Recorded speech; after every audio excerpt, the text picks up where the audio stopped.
اچھا بھائی، قربانی کا گوشت کتنے دن تک استعمال کر سکتے ہیں؟ قربانی کا گوشت کتنے عرصے تک کھا سکتے ہیں؟ کچھ لوگ کہتے ہیں قربانی کا گوشت محرم الحرام سے پہلے ختم ہو جانا چاہیے۔ قربانی کا گوشت 3 حصوں میں تقسیم کرنا لازم ہے۔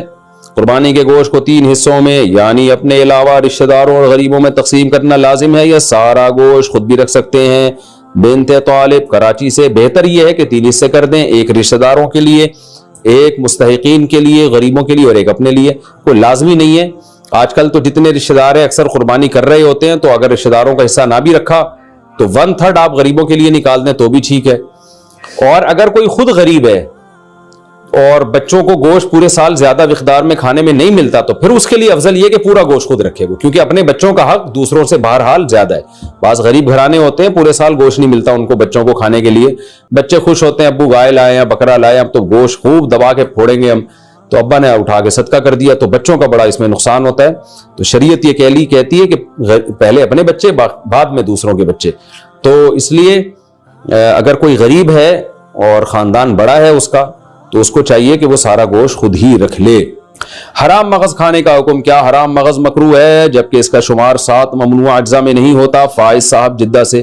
حرام مغز بیچارے کا نام حرام پڑ گیا، وہ ہے حرام نہیں۔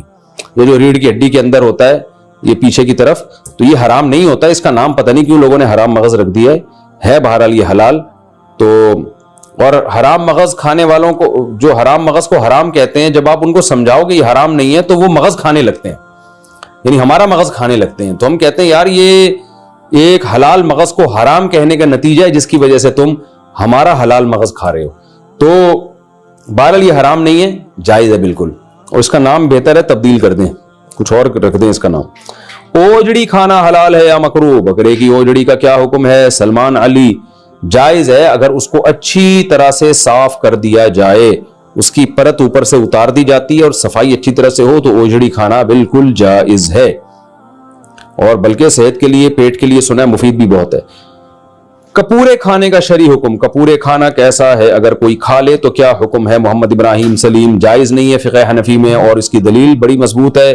ایک تو صحابہ سے یا نبی صلی اللہ علیہ وسلم سے کہیں بھی ثابت نہیں ہے کہ جانور میں یہ چیزیں آپ نے کھائی ہوں کبھی، اور دوسری بات یہ کہ نجاست کا محل ہے، اوجڑی میں بھی نجاست جمع ہوتی ہے لیکن اس کے اوپر ایک پرت ہوتی ہے اور وہ نجاست سرایت نہیں کرتی، جبکہ یہ جو خصیتین ہیں ان میں تو نجاست اچھی طرح سرایت کر جاتی ہے، یہ متولد بھی ہوتی ہے یہیں سے، بنتی بھی یہیں سے نجاست، اس لیے اس کا کھانا جائز نہیں ہے۔ باقی کسی کا اختلاف ہو، امام شافعی کے فقہ کو کوئی فالو کرتا ہے تو وہ بھی مجتہد تھے، ان کی رائے میں جائز ہے، تو پھر ایسے اختلافی مسائل میں ایک دوسرے پہ شدت نہیں کرنی چاہیے۔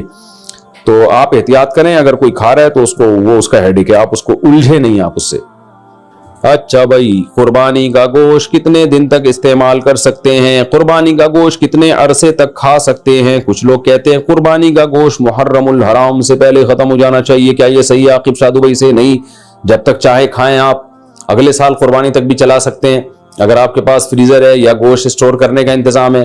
باقی یہ کہ اگر اللہ نے مال دیا ہے تو کھائیں اور کھلا کے ختم کریں، غریب ہیں تو اسٹور کر لیں، تو مالدار ہیں تو ایک کھا لیں اور جتنا کھا سکتے ہیں اور کھلا بھی دیں، جلدی جلدی کر لیں۔ تو باقی جائز ہے کہ جب تک چاہیں آپ استعمال کریں۔ اکثر میں اس پہ ایک چٹکلا بھی سناتا ہوں نا، ایک آدمی نے خواب دیکھا کہ اس کا بکرا جو ہے وہ جنت میں گھوم رہا ہے جو اس نے ذبح کیا تھا، لیکن ٹانگ نہیں ہے اس کی۔ تو اس نے پوچھا فرشتوں سے خواب میں کہ بھئی یہ میرا بکرا پورا یہاں آ گیا، ابھی تک یہ ٹانگ کیوں نہیں؟ اس نے کہا وہ ابھی تک تیرے فریج میں پڑی ہوئی ہے اس لیے۔ تو خیر ایک چٹکلا ہے، لیکن یہ کہ اللہ نے پیسہ دیا ہے، مال دیا ہے، تو کھا لیں جلدی جلدی اس کو، غریب ہیں تو پھر بھی اسٹور کر لیں۔ قربانی کا گوشت جہاں سے آیا کیا وہاں لوٹانا ضروری ہے؟ کیا قربانی کا گوشت جہاں سے آئے وہاں دینا ضروری ہے جیسے کہ عام رواج ہے؟ محمد حذیفہ گل کراچی سے، نہیں جی بالکل غلط ہے، اور یہ رواج اگر ہے تو رواج بھی ختم کریں، یہ تو نہیں کہ جس نے گوشت بھیجا تو آپ بھی گوشت دیں، تو بالکل غلط ہو گیا، تو فائدہ کیا ہوا اس کا گوشت بھیجنے کا۔ قربانی کی کھال کا کیا کریں، کس کو دیں؟ قربانی کے بعد چمڑے کے مصارف کیا ہیں؟ رحیم الدین متحدہ عرب امارات سے۔ دیکھیں جس نے قربانی کی ہے وہ جانور کا چمڑا خود بھی استعمال کر سکتا ہے، بیچ نہیں سکتا، بیچا تو قیمت صدقہ کرنی پڑے گی، لیکن ویسے استعمال کر سکتا ہے، اس سے کھال کو دباغت دے دے، نمک لگا کے رکھ لے، اس کی اسمیل ختم ہو جاتی ہے، سوکھ جاتی ہے، اس کی جائے نماز بنا لے، کچھ بھی بنا لے، یادگار کے طور پہ رکھ لے۔ لیدر تو بڑی قیمتی چیز ہے، بہت ساری چیزیں بن سکتی ہیں اس سے، تو میں نے ایک دفعہ بچپن میں قربانی کے جانور سے مسلح بنانے کی ناکام کوشش کی تھی, مجھے تجربے نہیں تھے, تو اب یوٹیوب پہ آپ سرچ کر سکتے ہیں, بہت سارے طریقے مل جائیں گے آپ کو. تو ایک بڑا اچھا لیدر مل جاتا ہے آپ کو, تو وہ جائز ہے, استعمال کر سکتے ہیں. لیکن اگر بیچ دیا تو پھر اس کی قیمت صدقہ کرنی پڑے گی. اسی طرح قربانی کی کھال آپ کسی کو صدقہ بھی کر سکتے ہیں. خلاصہ یہ کہ اس سے بزنس نہیں آپ کر سکتے. جس کو صدقہ کیا وہ جو چاہے کرے, آپ کے لیے اس کو یا تو ایز اٹ از استعمال کریں, یا اس کو بیچ دیا تو اس کی قیمت صدقہ کر دیں, ورنہ اس کھال ہی کو صدقہ کر دیں. آپ اجرت میں بھی نہیں دی جا سکتی قصائی کو کہ تم یہ جانور ذبح کرو, کھال تمہاری ہوئی, یہ بھی جائز نہیں ہے. قربانی کی کھال امام مسجد کو دینا, کیا قربانی کی کھال امام کو امامت کی وجہ سے دینا جائز ہے؟ احتشام الحق. امامت کی وجہ سے کا مطلب یہ کہ امام کی اجرت میں وہ شامل ہو, پھر تو حرام ہے, ناجائز ہے. لیکن اگر امام کی اجرت کا حصہ نہیں ہے بلکہ امام غریب ہے اور غریب اور مستحق سمجھ کے اس کو دیا جا رہا ہے, تو کسی کی بھی غریب کو دی جا سکتی ہے, تو امام بھی اگر غریب ہے تو اس کو بھی دی جا سکتی ہے. قربانی کی کھال گھر میں استعمال کرنا, کیا قربانی کی کھال اپنے کسی ذاتی استعمال میں لا سکتے ہیں؟ کوئی چیز بنوا کر گھر میں استعمال کر سکتے ہیں. حذیفہ ندیم کراچی سے, جی بالکل کر سکتے ہیں, تو کوئی حرج نہیں ہے, بالکل جائز ہے. لیکن بیچ دیا تو قیمت صدقہ کرنی پڑے گی. جانور کے ساتھ حرام اجزاء, جانور کی جو 7 حرام چیزیں ہوتی ہیں ان میں غدود بھی ہے. یہ غدود کیا چیز ہوتی ہے وضاحت کر دیں. نور الامین حقانی, جانور کے جو چند اعضاء حرام ہیں وہ اس لیے حرام ہے کہ قرآن نے خبیث چیزوں کو حرام قرار دیا ہے. جگہ جگہ قرآن میں آتا ہے. تو کچھ جگہ تو ایسی ہیں جانور کی جہاں ہر وقت گندگی کا وہ یوں سمجھیں کہ مقر ہیں, جیسے خصیتین ہیں یا شرمگاہ ہے, یہ سب ہر وقت گندگی سے آلودہ رہتے ہیں. تو یہ بھی سلیم الطبع انسان کو یہ چیزیں کھاتے ہوئے گھن آتی ہے.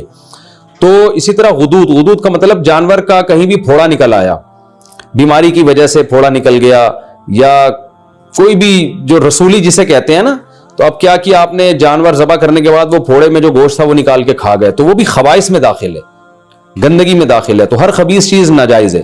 تو اس لیے فقہ حنفی میں اس کو بھی ناجائز قرار دیا گیا قرآن کی اس آیت کی وجہ سے. تو پھوڑے ووڑے نکل آتے ہیں نا جانوروں کے, رسولی نکل آتی ہے, تو وہ جو غدود ہوتے ہیں, جو یعنی گوشت سڑ جاتا ہے وہاں پہ ایک طرح کا, وہ بیماری کی وجہ سے ہوتا ہے وہ. تو اس لیے جانور جب ذبح کریں تو اس کی جو پھوڑا پھنسی کوئی ہو تو اس جگہ کو کاٹ کے پھینک دیں, آپ وہ استعمال نہ کریں. ظہر کی نماز کب تک ادا کہلائے گی؟ اگر کوئی شخص گاڑی میں سویا ہو, گاڑی میں ہو یا کسی اور مجبوری کی وجہ سے ظہر کی نماز عصر کی نماز سے 10 منٹ پہلے پڑھے تو کیا نماز ادا شمار ہوگی؟ اور اگر اہل حدیث حضرات کی اذان ہو گئی ہو تو کیا اس کے بعد بھی وہ نماز پڑھ سکتا ہے؟ ہدایت خان. دیکھیں اہل حدیث حضرات کہ ہاں جو عصر کا وقت ہے نا, حنفیہ کے ہاں بھی عصر کا وقت اس میں شروع ہو جاتا ہے. افضل یہ ہے کہ وہ تاخیر کریں, جس میں حنفیہ جو نماز پڑھتے ہیں جب سورج کافی ڈھل چکا ہوتا ہے. اس پہ بہت سارے دلائل ہیں کہ امام حنیفہ کے نزدیک جو عصر کا وقت ہے بہتر وقت ہے, وہ بہت زیادہ اس پہ دلائل ہیں. میں ایک دفعہ پہلے کلپ ریکارڈ بھی کروا چکا ہوں, کبھی موقع ملا تو دوبارہ کرواؤں گا. خیر ابھی اختلافی مسئلے کا موقع نہیں ہے, لیکن ٹائم اس وقت بھی شروع ہو جاتا ہے جس وقت پہ اہل حدیث حضرات عصر کی نماز پڑھتے ہیں. تو اس لیے احتیاط اسی میں ہے کہ ظہر کو اس سے پہلے پڑھ لیا جائے. تو اگر ظہر کسی نے اس سے 10 منٹ پہلے پڑھ لیا تو وہ ادا ہی کہلائے گی, قضا نہیں کہلائے گی. اور اگر کسی نے اہل حدیث کے وقت میں عصر پڑھ لی تو عام حالات میں ایسا کرنا بہتر نہیں ہے, افضل نہیں ہے, خلاف سنت ہے ہماری رائے میں. لیکن اگر پڑھ لی تو اثر ہو جائے گی. البتہ سفر میں ہو آپ یا کوئی مشکل میں ہو تو پھر ضرورت کے وقت اس وقت بھی نماز بلا کراہت درست ہے, کوئی حرج نہیں ہے اس میں. تکبیرات تشریق کس پر واجب ہے؟ تکبیرات تشریق کس پر واجب ہے, اس کے پڑھنے کا کیا طریقہ ہے, نیز کتنے دن یہ پڑھی جاتی ہے؟ حسین وزیر.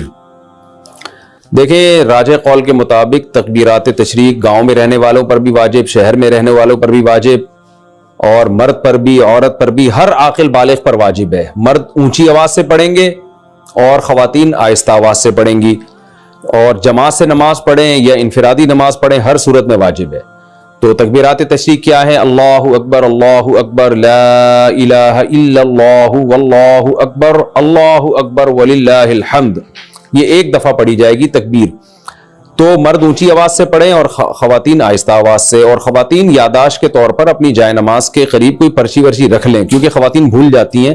مردوں میں تو یہ ہوتا ہے کسی ایک نے بھی اونچی آواز سے پڑھی سب کو یاد آ جاتا ہے, لیکن خواتین کے لیے چونکہ آہستہ آواز سے تو ان کو یاد دلانے والا کوئی نہیں ہوتا.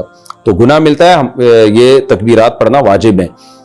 باقی یہ کہ کب سے واجب ہیں، تو 9 ذی الحجہ کی فجر، یعنی بقرعید سے ایک دن پہلے فجر کی نماز سے یہ شروع ہوں گی، اور پھر 13 ذی الحجہ یعنی بقرعید کے 3 دن اور اس کے علاوہ ایک اور دن، اس میں عصر کی جو نماز ہوگی وہ آخری تکبیر اس میں کہی جائے گی، مغرب میں نہیں کہی جائے گی۔ تو 13 ذی الحجہ کی عصر تک 9 ذی الحجہ کی فجر سے شروع کی جائے گی۔ تو یہ تکبیرات تشریق ہیں۔ تکبیرات تشریق صرف قربانی کرنے والوں کے لیے ہے۔ بقرعید کی تکبیریں کن لوگوں کو پڑھنی چاہیے؟ قربانی کرنے والوں کو یا ہر ایک کو؟ اور یہ تکبیرات کتنے دن تک پڑھنی چاہیے؟ حسین وزیر، یہ میں نے آپ کو اس سوال کا جواب اس سے پہلے والے سوال میں ڈیٹیل سے دے دیا ہے۔ جو قربانی کر رہے ہیں وہ بھی، جو نہیں کر رہے وہ بھی، سب پر لازم ہے۔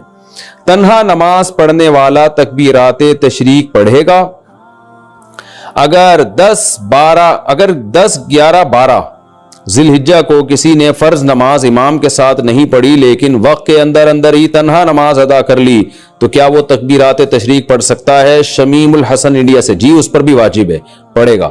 اور یہ 10، 11، 12 نہیں، 9، 10، 11، 12، 13 ان دنوں میں واجب ہوتی ہے۔ ایام والی عورت کیا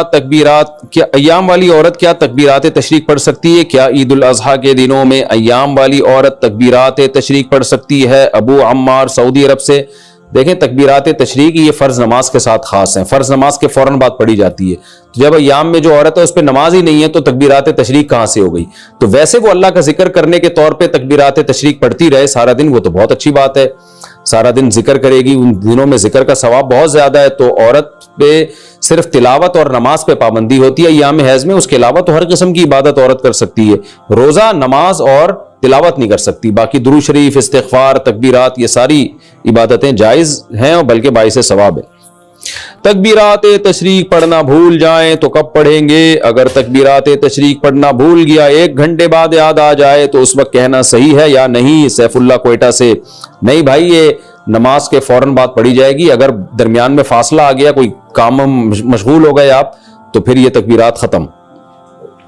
قضا نماز کے بعد تکبیرات تشریق پڑھنے کا حکم۔ عید کے دنوں میں قضا نماز کے بعد تکبیر تشریق پڑھنے کا کیا حکم ہے؟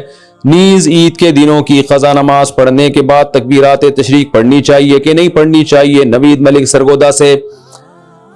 اگر ایام تشریق میں ہی کوئی فرض نماز قضا ہوئی اور اس کو لوٹا بھی ایام تشریق میں ہی رہے ہیں تو اس قضا نماز کے بعد تو تکبیرات تشریق پڑھی جائے گی، اس کے علاوہ نہیں پڑھی جائے گی۔ کیا مطلب؟ تکبیرات تشریق سے پہلے نماز قضا ہوئی تھی اور آپ اس کو قضا کر رہے ہیں تکبیرات تشریق میں، تو یہاں بھی تکبیرات تشریق نہیں ہوں گی۔ نماز قضا ہوئی تکبیرات تشریق میں، لوٹا رہے ہیں تکبیرات تشریق گزرنے کے بعد، تو بھی تکبیر واجب نہیں ہے، بلکہ سنت ہی نہیں ہے، بلکہ اگر کوئی سنت سمجھ کے کرتا ہے تو بدعت ہے۔ اس سال تکبیرات تشریق میں آپ کی نماز قضا ہوئی، آپ اگلے سال ایام تشریق میں، اس سال ایام تشریق میں آپ کی نماز قضا ہوئی، آپ اگلے سال ایام تشریق میں نماز قضا لوٹا رہے ہیں تو بھی تکبیرات تشریق نہیں ہے۔ تو صرف ایک صورت میں ہے قضا نمازوں میں کہ اسی سال کے ایام تشریق کی قضا نماز اسی سال کے ایام تشریق میں لوٹائیں گے تو اس کے بعد تکبیر پڑھیں گے، ادروائز نہیں پڑھیں گے۔ گائے مر جائے تو دفن کریں یا ویسے ہی پھینک دیں؟ بھینس یا گائے یا اس کا بچہ فوت ہو جائے، یعنی قربانی کے جانور کی بات ہی ہو رہی ہے، ظاہر ہے تو اس کو دفن کرنا چاہیے یا ایسے ہی پھینک دینا چاہیے؟ حامد میر سکھر سے۔ ایسے ہی پھینکیں گے، بدبو ہوگی، اسمیل ہوگی، سارے گلی محلے کے کوے، کتے، چوہے، بقرعید آپ کی ہوگی، منائیں گے وہ، اور پھر وہ بہت گندگی ہوتی ہے اس سے۔ تو بہتر یہی ہے کہ بھائی یا تو اس کو دفن کر دیں یا اس کو بہت دور لے جا کے آبادی سے کہیں ٹھکانے لگا دیں تاکہ آبادی میں گندگی نہ ہو۔ لوگ کہہ سکتے ہیں کتوں کو کھانا کھلائے، تو دیکھو مردار چیز جانور کو کھلانا بھی جائز نہیں ہے، چاہے کتے ہو چاہے کوے ہو۔ تو آپ کچرے میں پھینک دیں، پھر کتے خود ہی کھا لیں تو ان کی مرضی ہے، لیکن آپ کے لیے اس نیت سے کتوں کے آگے ڈالنا یا جانور کے آگے ڈالنا کھلانے کی نیت سے تو یہ جائز نہیں ہے۔ مردار گوشت کھلانے کی آپ کو جانور کو بھی اجازت نہیں ہے کہ جانور کو بھی آپ نہیں کھلا سکتے، وہ اپنی ارادے سے آپ پھینک دیا، جانور خود کھا رہا ہے تو ایک الگ بات ہے، لیکن شہر کے بیچ میں پھینکیں گے تو اگرچہ جانور خود ہی کھا لیں گے، لیکن یہ کہ وہ آپ نہیں کھلا رہے, آپ نے کھلانے کی نیت نہیں تھی, وہ خود کھا رہے ہیں, لیکن گندگی تو بہرحال ہوگی نا, اس کے تعفن, بدبو, جراثیم پھیلیں گے, تو اس لیے اس کو دفن کریں یا آبادی سے بہت دور اس کو پھینک دیں. گائے مر گئی تو اس کی کھال استعمال کر سکتے ہیں. بھینس کا بچہ فوت ہونے کے بعد کسی ضرورت کے لیے اس کا چمڑا اتار سکتے ہیں. حامد میر سکھر سے, جی مردار کی کھال سے فائدہ اٹھایا جا سکتا ہے دباغت کے بعد, یہ جائز ہے. اگر آپ نے مردار جانور, گائے مر گئی یا اس کا بچہ مر گیا, یا بھینس مر گئی یا اس کا بچہ مر گیا, اور آپ نے اس کی کھال اتار کے اس کو دباغت دے دی, دباغت کہتے ہیں خشک کر لیا اس کو ایک پروسیس کے تحت, نمک لگا کے یا کوئی مشین وغیرہ کے ذریعے, کیمیکل وغیرہ کے ذریعے, تو اگر خشک کر لیا, اس کی اسمیل, بدبو بالکل ختم ہو گئی, تو پھر اس سے فائدہ اٹھانا, کھانا تو جائز نہیں ہے, ظاہر ہے مردار ہے, لیکن یہ کھال سے فائدہ اٹھانا جو ہے وہ جائز ہو جائے گا.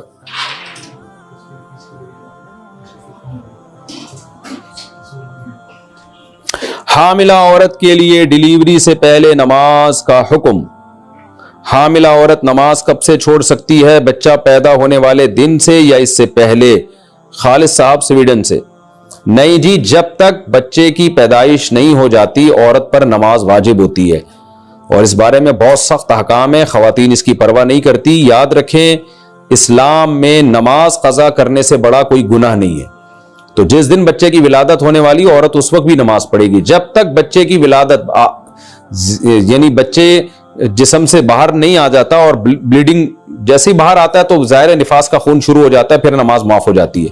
اس سے پہلے اگر ٹائم ہے تو عورت پر نماز پڑھنا واجب ہے. اور اگر اتنا تھوڑا ٹائم رہ گیا کہ ولادت بھی ہونے والی اور نماز بھی قضا ہو رہی ہے, اور ممکن ہی نہیں ہے نماز کی نیت باندھنا, درد ہو رہا ہے, تکلیف ہو رہی ہے, اور بچے کی پیدائش کا عمل شروع ہونے والا ہے یا ہو چکا ہے, اور نماز پڑھنا اس کے لیے ممکن ہی نہیں رہا, تو پھر چونکہ نماز کا وقت بہرحال داخل ہو چکا تھا, تو اس پر وہ نماز کا قضا کرنا واجب ہے. توبہ استغفار بھی کرے کہ اتنی دیر کیوں کی نماز میں, اس کو چاہیے تھا نماز کا ٹائم داخل ہوتا فوراً نماز پڑھ لیتی, لیکن یہ کہ نماز پھر بعد میں قضا کرنی پڑے گی کیونکہ یہ نماز اس پر واجب ہو چکی تھی.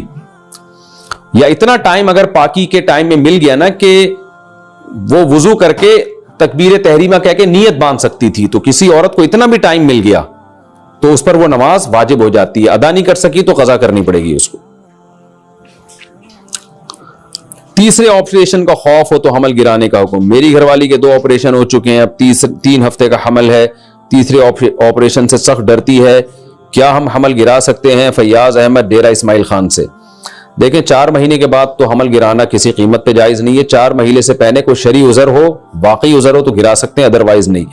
تو آپریشن سے بچہ پیدا ہونا تو کوئی ایسا شرعی عذر نہیں ہے جس کی بیس پہ حمل گرانا جائز ہو. ہاں آپریشن کی وجہ سے اگر خطرات ہیں, ماں کی جان کو خطرہ ہے, یا کوئی خدا نخواستہ معذوری کا خطرہ ہے, یا اور دوسرا یہ بھی ذہن میں رکھیں کہ آپریشن جو ڈاکٹر کر رہے ہوتے ہیں تو یہ چند ڈاکٹروں سے پوچھ لیں کہ بغیر آپریشن کے ہو سکتا ہے کہ نہیں ہو سکتا. آج کل ڈاکٹر خود بہت جلدی آپریشن کر رہے ہوتے ہیں پیسے بنانے کے چکر میں یا جان چھڑانے کے لیے, تو اس میں ماہرین ڈاکٹروں سے, کئی ڈاکٹروں سے رائے لے لیں پھر فیصلہ کریں.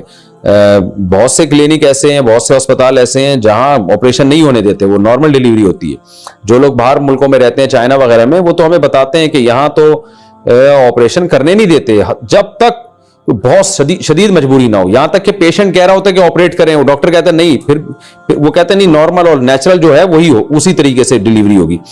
تو یہ کوئی ایسا عذر نہیں ہے جس کی وجہ سے حمل گرانا جائز ہو. لیکن اگر واقعی کوئی ایسے خطرات ہیں, بیمار ہونے کا خطرہ ہے یا اور کوئی بڑا خطرہ ہے, تو پھر حمل گرایا جا سکتا ہے. لیکن صرف آپریشن کوئی ایسا شرعی عذر نہیں ہے. ڈیلیوری کے دوران انتقال کیا شہادت کی موت ہے؟ عورت کی موت عین ولادت کے بعد حالت نفاس میں ہو تو کیا اسے شہادت کی موت کہیں گے؟ افتخار انڈیا. جی بالکل, کیونکہ روایت میں آتا ہے کہ حمل کی وجہ سے جو موت ہوتی ہے عورت کو وہ شہادت ہوتی ہے. تو چاہے بچہ پیٹ میں ہو یا پیدا ہونے کے بعد نفاس میں بھی حمل ہی کے حکام ہوتے ہیں, تو اس دوران اگر ڈیتھ ہو گئی تو وہ مبارک موت ہے, اور اللہ کی طرف سے بخشش کے امکانات بہت زیادہ ہیں. ایک سفر میں کتنے عمرے کر سکتے ہیں؟ ایک سفر میں کتنے عمرے کر سکتے ہیں؟ عبد الرحمان سعودی عرب سے. جتنے چاہیں عمرے کریں. تو علماء کا اس میں بڑا اختلاف ہے کہ ایک سفر میں ایک عمرہ کریں اور پھر زیادہ طواف پہ زور لگائیں, یا زیادہ سے زیادہ عمرہ کریں. تو دونوں آ رہے ہیں, ہر ایک کے اپنے اپنے دلائل ہیں. تو عموماً سعودی علماء جو فتویٰ دے رہے ہوتے ہیں وہ یہی کہ ایک سفر میں چونکہ نبی نے ایک عمرہ کیا ہے تو اس لیے ایک عمرہ کریں اور پھر زیادہ ٹائم طواف میں لگائیں. لیکن بعض صحابہ سے ثابت ہے کہ ایک سفر میں انہوں نے بہت سارے عمرے کیے ہیں. تو دونوں جائز ہیں, دونوں کی اپنی اپنی فضیلت ہے, جیسے چاہیں. ہر آدمی کا اپنا ذوق بھی ہوتا ہے اس بارے میں, تو آپ کو روحانی فائدہ کس چیز میں زیادہ ہو رہا ہے تو جس پہ چاہیں آپ عمل کر لیں. طواف میں اچھا, عمرے کے بعد بال کاٹنا کہاں واجب ہے؟ عمرہ مکمل کر کے مینا جا کر میں نے سر منڈایا ہے تو کوئی دم تو لازم نہیں آئے گا. عبد الرحمن ریاض سے. حدود حرم میں کہیں بھی آپ بال کٹوا سکتے ہیں, حدود حرم سے باہر جا کے بال کٹوائیں گے تو دم لازم آئے گا. عصر کے بعد طواف کے 2 نفل کا حکم. عمرے کا طواف عصر کے وقت مکمل ہوا مگر مکروہ وقت کی وجہ سے 2 رکعت ادا کیے بغیر سعی کر لی. بعد میں اہلیہ طواف کے 2 نفل پڑھنا بھول گئیں. نیز اہلیہ نے بال یہ سوچ کر نہیں کاٹے کہ جدہ پہنچ کر کاٹیں گے.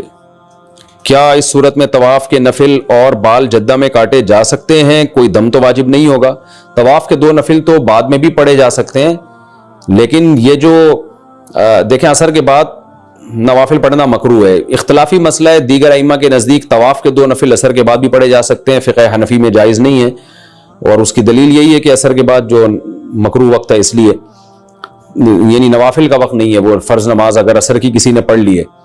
لیکن جو حدود حرم سے نکلنے کے بعد آپ کی اہلیہ نے بال کاٹے نا, تو اس کی وجہ سے دم واجب ہو جائے گا, کیونکہ بال حدود حرم کے اندر ہی کاٹنا واجب ہے.